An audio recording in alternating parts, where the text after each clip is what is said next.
sollen sollen یکی از مودال ورب ها به معنای بایستن، ولی بایدی که به معنای اجبار نیست. بایدی که بیشتر یک توصیه و یا درخواست رو داره نشون میده. مودال ورب ها افعالی بودن که برای کامل شدن معنیشون به یک فعل دیگه هم نیاز داشتیم. Konjugierte Modalverb steht auf Position 2, Infinitiv von Hauptverb steht am Ende.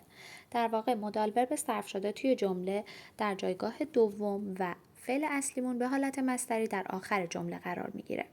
صرف مودال ورب زولن برای ضمیر ایش زول، دو زولست، sie es soll, wir sollen, ihr sollt, sie oder sie sollen. دقت کنیم مودال ورب ها برای ضمیر ایش و یکسان صرف میشن. beispiel ihr sollt ruhig sein. شما باید آروم باشین.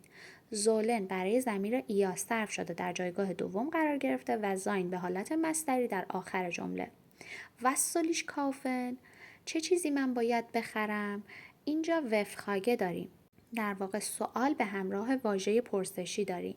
وفخاگمون اومده در جایگاه اول، زولن صرف شده برای ضمیر ایش در جایگاه دوم قرار گرفته و فعلمون به حالت مصدری در آخر جمله.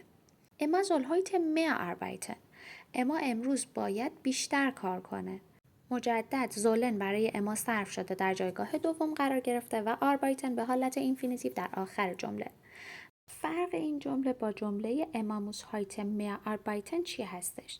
هر دوی جمله ها به معنای اما امروز باید بیشتر کار کنه هستن، ولی جمله اول داره درخواست و یا یک توصیه رو نشون میده. جمله دوم اجباری رو روی کار کردن بیشتر اما داره نشون میده.